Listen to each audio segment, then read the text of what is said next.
Hello, and welcome to the Buzzerbeater Show, episode 49, almost 50, and today we're going to talk about the All-Star event, which I thought would be worse than it wasn't bad, it just wasn't the same without fans, and I thought it would be, decent, but it was actually pretty good. Like, last year was good. Last year was almost great. But last year was it was cool, but then at the end they started scoring for real, and yeah. So I had Team KD because just because of Randall. And I know LeBron, they had more team players that I like, but come on, bro. I gotta represent New York, bro. It's Julius Randle, you know? And I love this guy. He's a first time All-Star, and I had to support him. As a Knicks fan, as a New York, I had to support him. And it was just a crazy game because the point guards were actually running the game. Hitting logo balls with Curry and Dame Dollar for Damian Lillard. So the crazy part was they hit those shots, and then they also had sometimes they had tough defense on them, and they just would hit him logo threes like there were nothing. Like LeBron hit logo threes, but it's not nothing. It's like he has range, but you still see that he takes his time and stuff, and that he sells his shot. But these guys, they just almost just flick their wrist and it's in. And they were even catching bodies, alley-oops with Chris Paul and Curry hanging on the rim like big men. Bro, that was the point guards were running the game. And in the skills challenge, one of the two slowest players, Sabonis and Nikola Vucevic, were in the skills challenge in the finale, so they were switching roles. So basically, the point guards were dunking, and were having the highlight plays with hanging on the rim and stuff, and the centers were actually in the skills challenge being the fast one, and they just switch rows. And I mean, all of that, the logo threes, the dunks of players who didn't expect dunk, like Chris Paul, I fell out of my seat. I'm not even capping. And Giannis won the MVP because he was perfect. 35 points. You could say, oh yeah, no, he scored in the paint. No, he had a couple threes. And he made those. And one time he shot the three, and they were like, no, don't shoot it. And he shot it, and it went in. I mean, in the first half, I had Curry. But then, Giannis was like, nah, bro, I want to win an All-Star MVP right now. And then he just took off. It hit crazy shots. It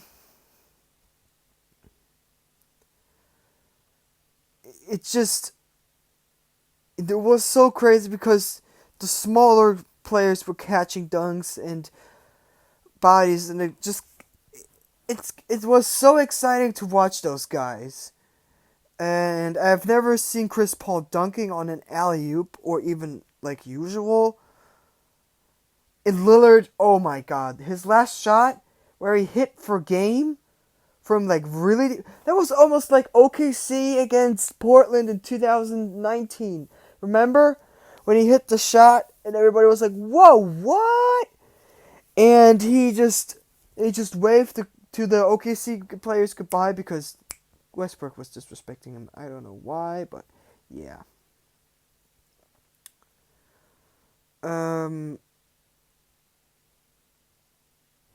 And I mean, it used to be in the 90s, maybe even 80s, that players were taking the All-Star more serious than they're taking it right now, like screwing up and showing the other player that you're better than him. But today you do it more in the playoffs. And I'll let you guys decide what you think is better, but I like with the playoffs thing stuff more. But yeah, that's just my opinion, you know? So, the dunk contest. I mean, Cassius Stanley was ass. I know him from Just Little Laser videos, this YouTuber Just Little Laser videos. But this guy was ass in the contest. He was completely trash. And I thought like Obi Toppin should have won, like the one where he did between, like he bounced between the legs and then he did a reverse dunk. I mean, it was like in the first, but that was pretty cool. And especially because of the windmill over two people. But the problem with the dunk contest was it wasn't really a normal dunk contest. And dunks are just like, it's just uninspired. They have to find a new idea with this. I mean, I liked it like in the first round. There were some dunks I've never seen before. I mean, there have been way worse dunk contests. 1997 was really bad. The early seven, but those were the early dunk contests. So, or 2001, right? With the one with no, not 2001. One where the Nick Anderson, the guy who's always tatted up. It was really bad. It wasn't good. But this dunk contest was decent and below average. Like, yeah. I mean, the Simmons one where he almost kissed the rim, that was pretty cool. And the one with Obi-Toppin between the legs, and yeah, that was also pretty cool. And the news of probably the week, Blake Griffin he's signed to the. I mean, in February the Detroit Pistons made like a clause that he's not a free agent, but he doesn't play on the team anymore, and they tried to find a good trade for him. Yeah, I don't know, but now he's pretty much a net, you know. I think they haven't really like found a deal or something, but I have like these Vince Carter vibes, you know. He's like, I'm not saying. I don't really think it's that realistic that Blake Griffin was that good last season and is now completely trash. It's just, it doesn't add up, you know? Like, okay, for instance, somebody like Westbrook. They both really rely on their athleticism, but Westbrook even more than Blake Griffin probably.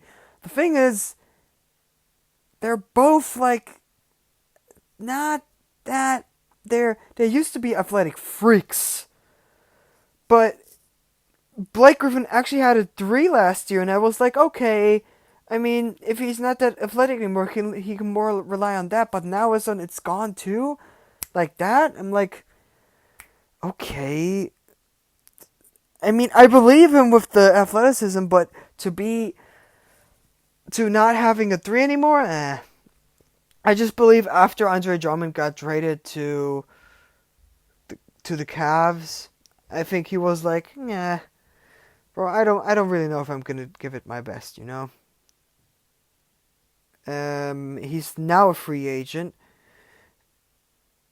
and he could actually, if he's really that like as he is, he could be like Bill Walton on the Celtics, you know, in the 80s and stuff. But bro, I don't know. It's just a weird thing.